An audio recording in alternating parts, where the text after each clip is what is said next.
The first time I came to A&E, I was sent by my GP, and that was to the Causeway. The staff were lovely. Sorry again, bring your microphone or else come close. That's great. Thank Thanks. you. The staff were lovely. They were very, very pleasant. They were very kind. We did wait quite a long time to go into triage, and we waited quite a long time after to see a doctor. The doctor was very nice. He wanted me then to see the consultant, but the consultant wasn't going to be back until that afternoon. So can you tell us just what it was what was the problem that you'd gone to the emergency department about? I went because I'd gotten up with a sore lip, which sounds really silly, a few days earlier, and the sore lip escalated into just about every soft tissue in my body ulcerating, along with my hands and my feet, and I was getting to the stage where I actually couldn't swallow or speak. The consultant that was on that day was very nice, but again he said I needed to see somebody else in the afternoon and suggested that we went into town for a couple of hours, which was really not what I wanted to do.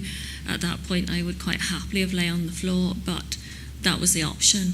So we did what we were asked to do, and we came back to see the consultant, who would remain my consultant now and who is absolutely lovely. And I would possibly say the only positive thing that I felt come out of this was that I actually met him, and he is very good. So we've seen the consultant that is still my consultant, and he decided that I maybe just had a sore throat, and he sent me home. And by then we had been out all day. I really didn't care. I wanted to go home at that point, just to go home, lie down and do nothing. So that was on the Friday. By the Wednesday, my GP again sent me back to A&E, but this time at Antrim, because by that point I got to the stage where I could not function, and I could not swallow, and I could not speak, and literally everything was ulcerating. My eyes, my mouth, my throat, my skin, everywhere. So the GP recommended, again, he spoke to the consultant in the emergency department at Antrim, and the lady had said for me to come up with my GP's letter. GP had offered to get an ambulance, but we declined because my friend was with me at that point. My husband was at work. So my friend took me to A&E in Antrim. Can I just ask you, any reason why it was Antrim rather than Coleraine this time? Did they explain that, or did you? No, they didn't, no. And I was happy enough to go to Antrim because by that point I thought, I'm going to die at home. I have been a nurse for 23 years, and really I wished I hadn't gone to Antrim. We got there, we only waited about 15 minutes to be fair for the triage. It was about 4 o'clock in the afternoon, and it seemed to be on that particular side of things quite quiet. The triage nurse was very factual. My friend had gone to park the car. I was having bother speaking. We asked for some water from the water pot that was sitting next to us, and I had a copy my GP had given for me to take. And the nurse really wasn't that fond of the idea of filling up the water. She said there was still some left in the cup before, so there was really no need for a second. So belligerently, I have to add, she gave me the water, which then enabled me at least to speak for myself to some degree. She then went to speak to somebody, come back, had done the best that she could do, had triaged me as needing to go to the majors, got in a wheelchair, taken around the corner, and then was confronted by what I know now was the emergency department consultant, who waved her hands around in the air, told me I was the wrong colour code, and because I was upright, I really didn't need to go to the majors. And he said to me, not that that matters to you what colour you are, but that did matter to me, because it meant I was either going to be seen more rapidly or I was going to sit for hours, and that was what happened. I couldn't speak, so I couldn't voice my opinion, but I really, as a patient at that point who didn't feel well, did not expect a lady to be waving her hands at me, muttering about codes, and because I was upright, assumed that I was well. So the long and short was, we sat out in the minor waiting room for possibly another 2.5, 3 hours. My husband was on the way from work at that point. My friend stayed with me because my friend is also a nurse and had sort of seen the deterioration and was able to vocalise what I couldn't say. In due course, then we were called into a room, and like the previous gentleman, there was no trolley. At that point, I could lay down anywhere. There was no trolley. the gentleman was quite rude in his manner. He told me to sit in the way really that Barbara Woodhouse would have spoken to a dog. And so who was this who was the person who... This turned out now it was a locum registrar. Okay. But this was separate from the consultant who had... Yeah. This is a different person again? Yeah, different person again. But this person was rude. My friend tried to explain what had been happening.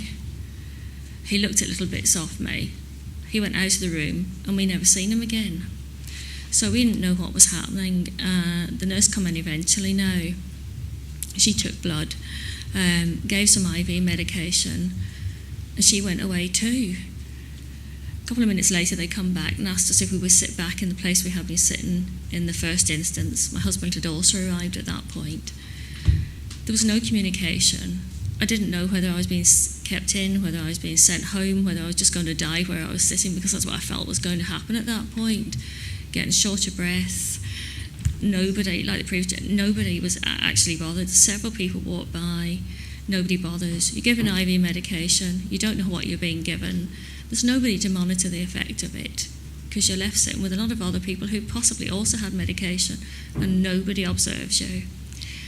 It got to the stage where it got really, really cold. My friend went home. My husband stayed. My husband then went to speak to somebody to ask if we could have a blanket, because at that point, despite wearing several layers, I thought it was going to freeze to death. So my husband eventually found somebody who did give him the blanket, and we sat on with a full waiting room of other people who looked equally as unwell. Then eventually we got somebody and we asked what was happening, because at that point we didn't know whether I was staying in or whether I was going to be sent home again.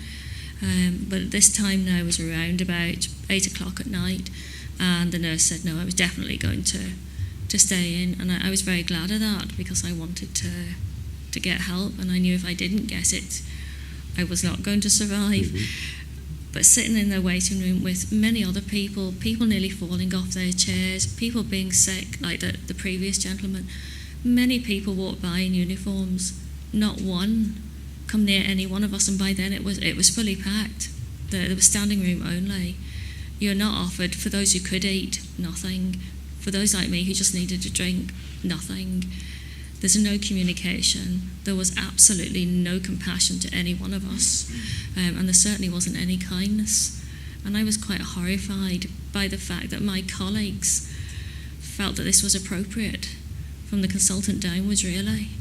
And in due course, I think it was about 9 o'clock at night, then we eventually did get to the ward, and very grateful off the bed there.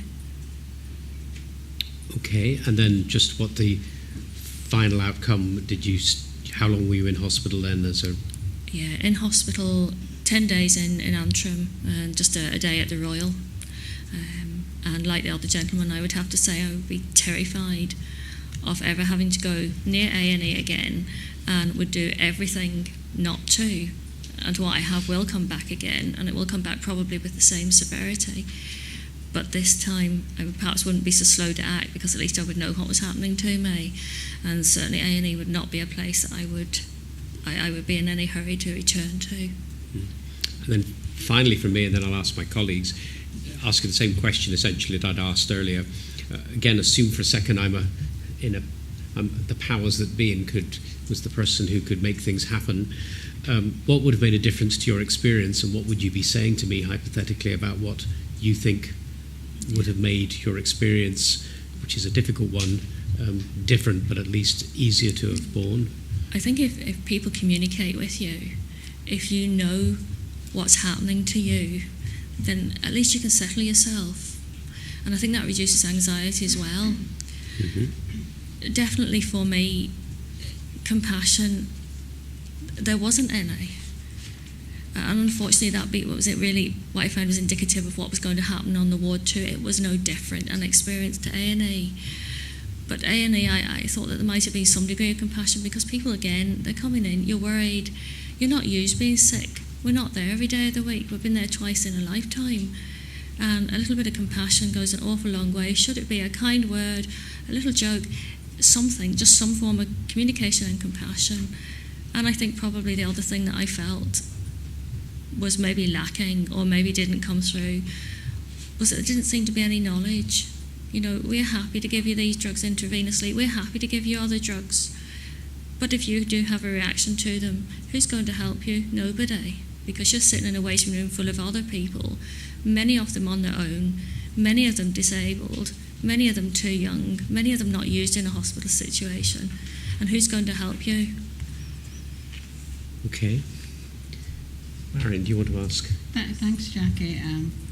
That's very clear. I have only one question. Have you thought of making a complaint about how you perceived your treatment, and if so, what was the feedback? I did speak to the Chief Executive's office once I regained the power of speech.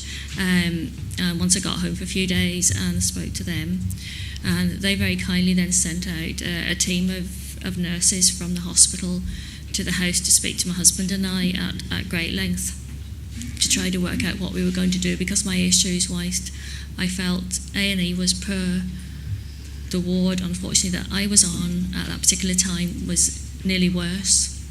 And I've worked with many of these people, and I'm really quite ashamed of my profession.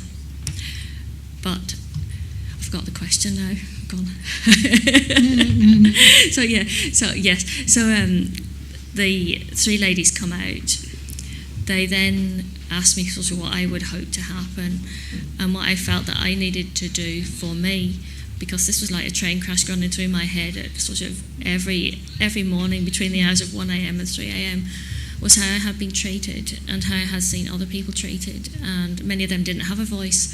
So they then decided that I would be able to meet with the ward manager. So I had a lengthy chat with her and another team of ladies, and that remains an ongoing issue with the trust are trying to resolve things, and I think maybe I'm not the only complainant about some of them, and they're trying to work through those with an action plan.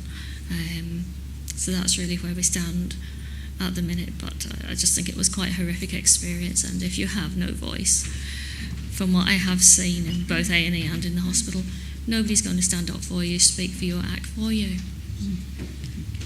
Thank you very much, Jackie. Thank you.